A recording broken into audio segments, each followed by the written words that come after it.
Hello, Professor Morgan here, giving you a little insight on character arc and development. You are the puppet master. What does that even mean? Well, we're going to talk about that. Okay. So let's say you are writing stories. Yay! You are a creative writer and you're writing a book or something like this. And you're like, oh, I should probably have my characters have a character arc. I've heard about that. What does that mean? Okay, well, let's talk about that. So think about it this way. How has your life changed over the past year? Over the last 5 years, over the last 10 years. Okay. Chances are there's things about your life which are different. And think about it. How different are you as a person? What caused those to change? And, and stuff like that. So, just as a quick example, if I look about, what's been, how am I different from when I was 10 years ago? Well, within the last 10 years, I've had two major ankle surgeries and on my Achilles tendon, and it's hanging on for dear life. And so I have to be extremely careful in what I do. I can't run, I can't jump, um, and can't take long hikes. I can mow the lawn, that's about it. That's a pretty significant part of my life, okay? So, I mean, I had to find different ways to exercise, and it's changed my lifestyle, okay? But, I mean, stuff happens, right? So, that has absolutely, so something happened, and it impacted the way that my life is. And that's just one little kind of quick example, like of a medical thing. But you can be any number of things: jobs, moving, school, the loss of a loved one, any number of things, okay? So we need to consider that when it comes to writing and writing our characters, okay? So we talk about a character's arc, and it's really a matter of, okay, well, who are they at the beginning, and what do they experience over the course of the story, and who are they at the end, and what happens to them, and how do they change and grow?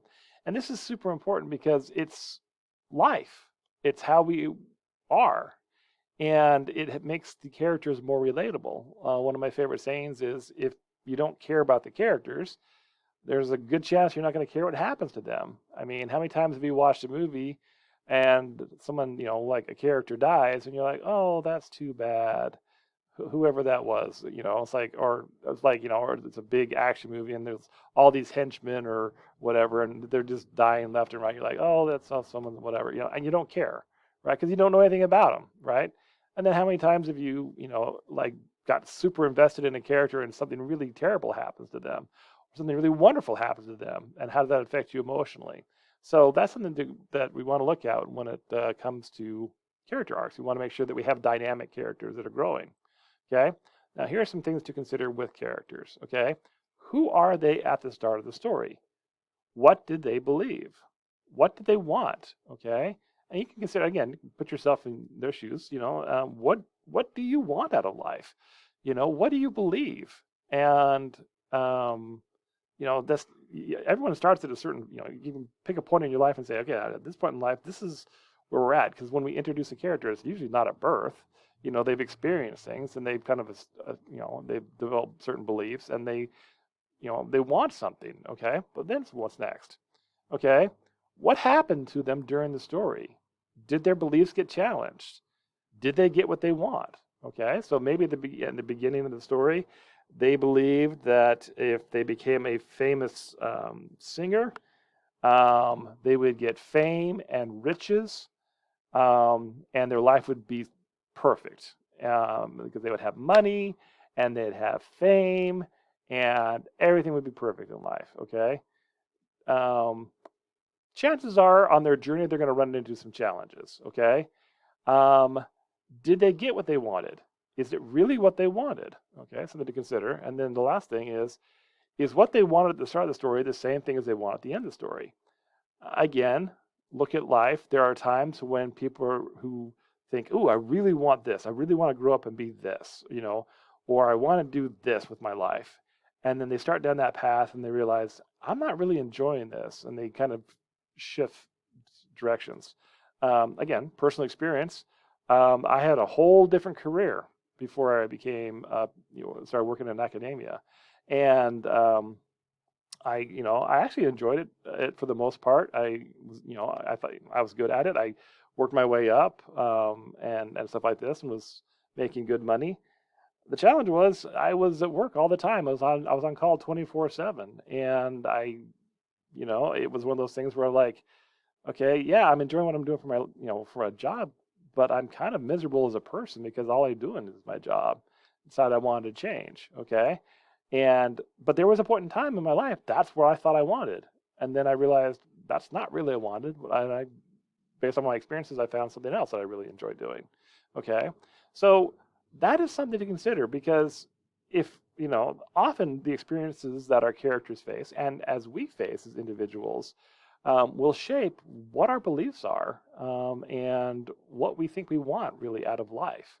Okay, and so let's move on. Okay, so example. In my book, national bestseller, yes, that's really the name of it. So the gist of it is that the main character, Kendra White, her goal is she's a biology teacher, but she's really studies she's really into climate change and dealing with oil and the negative effects that it has on the climate. And so she writes a book that talks about something called peak oil, which is the concept that at some point in time that the earth will be using more oil than it can produce, and then what the kind of consequences are going to happen for that. And she does this as an encouragement, as her goal is to write a book to try to get to more clean energy and green energy, and this is what she wants. So she writes this book that kind of lays everything out, with the goal of not necessarily trying to sell a whole bunch of books per se, as much as just trying to bring more information into the conversation and help kind of see, with data and examples and stuff like this. Well, the media gets a hold of this book. It gets published and it becomes a national bestseller. But then her editors kind of pick and choose what they want from the book, and the media even picks and chooses, and they choose like the worst case scenarios to where people start freaking out and they start hoarding gas and all the consequences that become of that. And she makes a lot of money off this book, but it was really what she wanted. I mean, she got all the sort. I mean, and that's just the tip of the iceberg as far as all the changes that she goes through and all the stuff that she faces during that. And so that's kind of like an example. So the person she is at the end and the person that she is at the beginning is quite different because she really says, "Hey, I really want to change the world by writing this book." She writes this book, it becomes a national bestseller, makes a lot of money, but does she end up doing more harm than good? Well, you have to read the book to find out. Okay, well, shameless plug. All right, moving on. Okay, so some final thoughts about being the puppet master. Okay, remember that as the writer, I think one thing that people enjoy about writing and maybe find a little therapeutic about writing is that in our lives, there's a lot of things that we cannot control that we have to deal with. And sometimes when we write stories, we create scenarios and characters where we want to be able to control what happens to them and have more say in their lives and have a measure of control. It can be very therapeutic in that regards. Now, there are times, a lot of the times, that when I'm writing, my characters do things that I don't expect as I get to know them and I get to learn about them. And people who have written maybe understand that. Again, not every writer approaches things differently. So, as the puppet master, please keep in mind that if your character is the same at the beginning as they are at the end, even though they've experienced a whole lot of things, that's a problem. Or if the character is the beginning and at the end they're different, I mean, the character is beginning and the end they're the same, and nothing really happens to them, then that's not really a story, right? Or the person who they are at the beginning and who they are at the end doesn't really match kind of what they experienced, that's a problem. So something to think about. Anyway, there's some insight on creating characters and you being the puppet master. All right, there you go.